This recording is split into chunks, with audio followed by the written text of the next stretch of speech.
정말 소름이 돋았습니다. 세계적인 스타셰프 고든 램지는 전 세계 본인이 운영하는 식당이 받은 미슐랭 스타만 총 17개에 달합니다. 그런 막강 실력자 고든 램지의 브랜드도 한국에서는 힘을 못 쓰고 있습니다. 고든 램지의 레스토랑을 투자한 모 기업은 2023년 19억의 적자를 보기도 하였으며 고든 램지의 스트릿 피자 한국 1호점은 폐점하기도 하였습니다. 아니, 그렇게 인스타그래머, 유튜버들이 문턱이 닳도록 다니던데 왜 문을 닫았을까요? 오늘은 여러분들과 함께 미슐랭 스타 셰프의 가게, 줄 서 먹는 가게도 문 닫는 이유, 이를 반면교사로 삼아서 생존한 방법을 함께 알아보겠습니다. 여러분 혹시 흑백 요리사 보고 계신가요?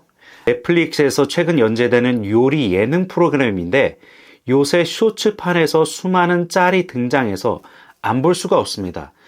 특히 조림왕 최광록 셰프님과 140만 요리 유튜버 승우아빠의 들기름 대결, 그리고 냉장고를 부탁해로 유명한 최영석 셰프의 리더십을 발휘하는 장면, 우리나라 유일한 미슐랭 3스타 레스토랑 모수의 총괄 셰프 안성재님과 백종원 대표의 날선 심사까지 전 세계에서 이 예능 진짜 미쳤다는 평가를 내리고 있습니다.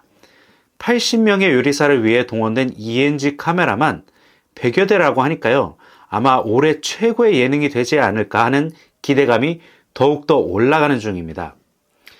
여러분, 이렇게 유망한 스타 셰프들의 레스토랑은 돈을 잘 벌까요? 당연히 장사가 잘 되지 않을까요? 방송에서 때려주니까 당연히 잘 되겠지, 이런 생각을 하게 됩니다. 하지만 실제로 그 실상을 들여다보면 전혀 그렇지 않다고 합니다. 미슐랭 3스타를 받으려면 엄청난 맛, 그리고 서비스, 문에 들어와서 나가기까지 모든 과정이 정말 최고라고 여겨져야 한다고 합니다. 하지만 미슐랭 스타를 받은 파인 다이닝 레스토랑이 적자를 면치 못한다라면 이게 믿겨지십니까? 돈을 벌더라도 정말 적게 벌 수밖에 없는 구조라고 합니다. 이런 파인 다이닝 뿐만이 아닙니다. 마스터 셰프 코리아의 심사위원으로 나왔던 유명한 송훈 셰프, 그리고 역시 냉장고를 부탁해라는 TV 프로그램으로 유명해진 일식 셰프 정우영 셰프도 방송에서 3억의 적자, 7억의 적자를 봤다고 고백하기도 했습니다.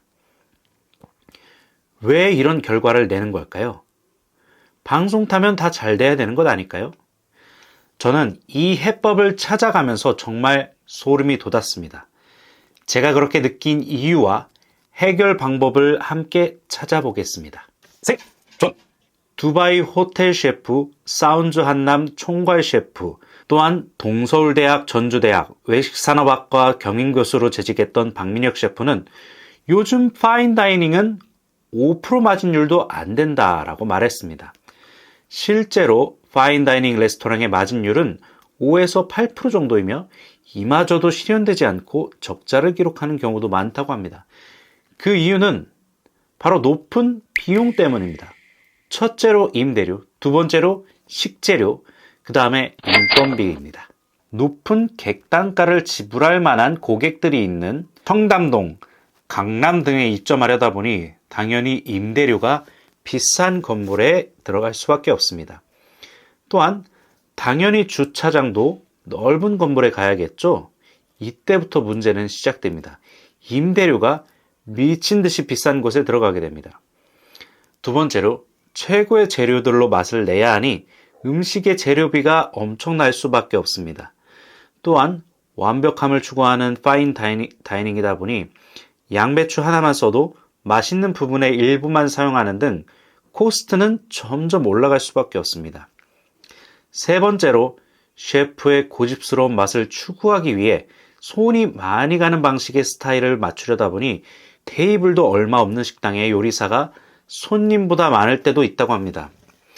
그렇게 비용이 계속 높아지니 마진율은 줄어들어 오히려 적자를 면치 못하게 되는 것입니다. 제가 이것을 조사하면서 소름이 돋았던 이유는요, 제가 한때 몸담았던 직업이 돈을 못 버는 이유와 파인 다이닝에 망하는 구조가 똑같았기 때문입니다. 저는 학부와 대학원을 성악을 전공했습니다. 정말 오랜 기간 공부를 한 끝에 한 바로크 음악 전문 단체에 입사하였는데요. 그곳은 합창단이었습니다. 합창단을 운영하려면 넓은 연습 장소가 필요합니다. 그리고 예술단의 특성상 예술의 전당과 가까운 멀지 않은 위치에 위치하려다 보니 임대료도 굉장히 비싼 곳에 들어갑니다. 두 번째, 합창단은 기본적으로 많은 인원이 필요합니다. 또한 높은 강도의 훈련을 통하여서 훌륭한 음악을 만들어야 되기 때문에 연습 시간을 확보하려다 보니 인건비도 당연히 올라가게 됩니다. 세 번째로, 이렇게 열심히 준비한다 하더라도 이것을 소비할 시장 자체가 적습니다. 그러다 보니 제가 이 일을 그만둘 때쯤에는 단체의 재무 구조가 굉장히 힘든 상태였고 지휘자님을 비롯한 최고참부터 인건비 삭감에 들어갔던 기억도 납니다. 순수 음악의 정신을 이어가려고 했던 눈물 나는 노력이 있었습니다. 앞서 언급했던 이유로 파인 다이닝과 순수한 클래식 음악을 하려고 했던 단체의 재무 구조가 정말 비슷하고 심지어 망하는 구조까지 비슷하다 보니 이 부분이 저에게는 굉장히 소름이 돋는 이유였습니다. 이런 이유에서인지 외국에서는 파인 다이닝을 지켜야 될 하나의 문화로 보고 문화예술에 지원하듯 투자가 아니라 지원하는 방향으로 돈을 지불하는 투자자들도 꽤 있다고 합니다. 우리는 파인 다이닝 셰프와 예술가들의 사례를 통해서 자신만의 작품을 완성하기 위하여 정말 적은 수익을 거두거나 적자를 보면서도 노력한다는 것을 알았습니다. 하지만 그런 노력들을 인정하면서도 조금은 아쉽다, 그냥 답이 없는 걸까라는 느낌이 들었습니다. 제가 느낀 아쉬운 점과 그 해결점을 함께 알아보도록 하겠습니다. 첫 번째, 어떻게든 마진율을 올리려는 연구를 해보자입니다. 아무리 내가 추구하는 가치가 높아도 살아남아야 뭘 할 수 있습니다. 파인 다이닝, 정말 정교하게 연습한 예술단체의 무대도 가게가 문 닫거나 단체가 해산하여 무대에 서지 못한다면 그 가치를 이어갈 수가 없습니다. 마진율을 높이면서도 자신들의 철학과 가치를 남길 방법을 찾을 생각을 해야 합니다. 가격을 무조건 올려서요? 당연히 아닙니다. 방법은 내가 가지고 있는 자원을 활용하여 조합을 달리 해보는 겁니다. 파인 다이닝에서 마진율을 높이는 알려진 방법을 한번 말씀드려 보겠습니다. 파인 다이닝에서 마진율을 높이기 위해 사용하는 방법은 요리보다는 술에서 마진이 많이 나오기 때문에 훌륭한 와인들을 많이 보유해서 와인들과 함께 먹을 수 있는 요리들을 내는 것입니다. 그래서 파인 다이닝 출신 셰프들이 이른바 와인바를 운영하거나 술안주에 어울리는 오마카세를 운영하는 것이 그 이유인 것으로 추정됩니다. 그 외에도 최고의 요리팀을 보유하였기에 케이터링, 자선 행사 등을 효과 있게 개최할 수 있습니다. 이를 통해서 추가적인 수익을 가져갈 수 있겠죠. 또한 높은 가격의 파인 다이닝에서 성공한 메뉴를 비슷한 메뉴지만 저렴하게 즐길 수 있는 식당을 서브로 내는 등 마진율을 극대화하는 방향이 있다고 합니다. 지금 우리 가게가 어떤 것을 갖고 있는지, 예를 들어 공간 안과 밖, 취급하는 식재료의 종류, 원료, 물건들과 그 특징, 어떤 직원이 우리와 같이 일하고 있는지, 주변 상권은 어떤지, 이 시장은 어떤지, 하다못해 사장의 개인기까지 모조리 꺼내서 부가가치를 높여 팔 수 있는 방법을 생각해내야 합니다.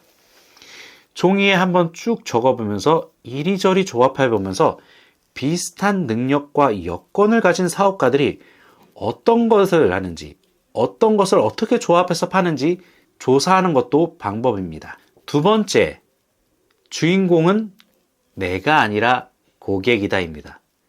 아무리 내 상품의 가치가 훌륭해도 고객의 입장에서 납득이 안 되면 지갑은 열리지 않게 됩니다. 마케팅의 대가 도너드 밀러에 져서 무기가 되는 스토리에서는 대부분의 사업가들이 내 상품이 얼마나 뛰어난지 자랑하려고 혈안이 되어 있다고 합니다. 하지만 브랜드의 스토리를 만들 때 주인공은 내가 아니라 고객이고 고객의 문제를 해결하는 가이드가 내가 되어야 한다고 말합니다. 지금 사장님께서 주목할 것은 전문가인 나의 기술과 상품의 가치가 아니라 고객의 문제인 것입니다. 제가 컨설팅했던 사례를 한 가지만 말씀드리겠습니다. 수제화 가게의 사장님이 계셨는데요. 이 사장님은 정말 실력이 좋은 분이셨습니다. 수십 년간 수제화 가게를 운영하면서 발만 봐도 고객의 이야기 조금만 들어도 정확한 상품으로 방향을 제시하다 보니 고객의 만족도가 상당히 높았다고 합니다. 그러면 이 가게는 어떤 것을 강조해야 될까요? 사장님의 실력을 강조해야 될까요? 이 신발의 내구도, 장인정신, 디자인을 강조해야 될까요?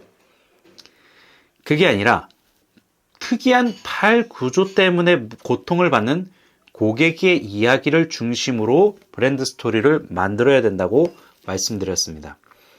그래서 족저 근막염, 무지 외반증 이런 질환들을 가지신 분들이 편안하면서도 멋진 신발을 추구할 때 문제 해결의 도구로 사장님의 가게가 연결될 수 있도록 콘텐츠 기획을 도와드렸습니다. 세 번째, 마지막입니다. 고객을 가르치지 마입니다. 저희 회사의 상품 중 유튜브 채널을 운영하는 게 있습니다. 그중 정말 수준이 높으신 성악가 분도 계신데요. 음반 수준의 녹음을 도와드리고 다시 믹싱과 마스터링이라는 음반의 후반 작업을 통해서 가사가 나오는 영상을 입혀서 올려드리는 게 저희 서비스의 제공 내용입니다. 하지만 이 성악가분은 성악에 있어서는 정말로 대가이시고 전문가이시지만 음반을 만드는 과정에 있어서는 전문 용어와 이 산업의 메커니즘을 모르시다 보니까 전문가의 입장에서는 알 수 없는 용어로 수정사항을 요구하시기도 하고 수정을 해도 효과가 없는 방향으로 요청하시기도 합니다. 그러면 가끔은 이것은 그 용어가 아니고 이런 용어가 맞는 건데 그리고 요거는 해도 소용이 없을 텐데 라고 생각이 하면서 여기서 저의 잘못이 나오게 됩니다. 가끔은 가르치듯 이럴 때는 이런 용어를 사용하셔야 되는 겁니다. 이런 것은 해도 소용없는 일입니다. 라면서 전문가의 지식을 뽐내려고 할 때가 가끔 저에게서 나오는 것을 보게 됩니다. 하지만 저처럼 이렇게 고객을 가르치려 하시면 안 됩니다. 고객의 컴플레인이나 요청이 있을 때 진짜 고객이 어떤 의도에서 해결하는 문제가 있길래 이런 질문을 했지 한번 깊이 생각해 보는 겁니다. 내가 전문가니까 이게 맞아, 내 말 들어 라는 태도는 정말 지양해야 합니다. 사실 이런 고객의 컴플레인이 있을 때 취할 태도는 정말 진심으로 듣는 게 중요합니다. 고객이 컴플레인을 했을 때 사장님께서 진지하게 들으신다면 50%는 이미 문제 해결을 한 것입니다. 그 뒤에 진심으로 문제 해결을 하려는 노력과 결과는 고객의 감동으로 바뀌어서 오히려 컴플레인을 통해 충성 고객을 확보할 수 있게 됩니다. 다시 돌아갑니다. 고든 램지의 스트릿 피자 브랜드에 이런 컴플레인이 많았다고 합니다. 피자의 토핑이 너무 적어요. 그때 돌아온 고든 램지의 대답은 원래 맛있는 피자는 토핑이 적어요 였다고 합니다. 그 불만을 제기한 고객은 고든 램지가 얼마나 재수가 없었을까요? 이런 태도가 문제였을까요? 스트리트 피자는 재정비의 시간을 갖는다고 하면서 현재 잠시 문을 닫은 상태라고 합니다. 자, 여러분, 오늘은 텔레비전에 나오는 스타 셰프도 적자에 허덕이는 현실을 알아봤고 어떻게 하면 이런 상황을 이겨낼 수 있는지 한번 공부해봤습니다. 첫 번째로는 무조건 마진율을 높일 수 있는 방법을 생각해보자. 더 높은 가치를 만들어서 팔아보자. 두 번째, 주인공은 고객이다. 내 상품이 훌륭함을 강조하지 말고 고객의 문제에 집중하자. 세 번째, 전문가의 태도를 버려라. 고객을 가르치지 말아라 였습니다. 오늘도 전쟁터인 장사의 세계 속에서 생존 확률을 높이는 방법에 대해서 여러분들과 나눠봤습니다. 도움이 되셨다면 구독과 좋아요 꼭 부탁드립니다. 감사합니다. 생존!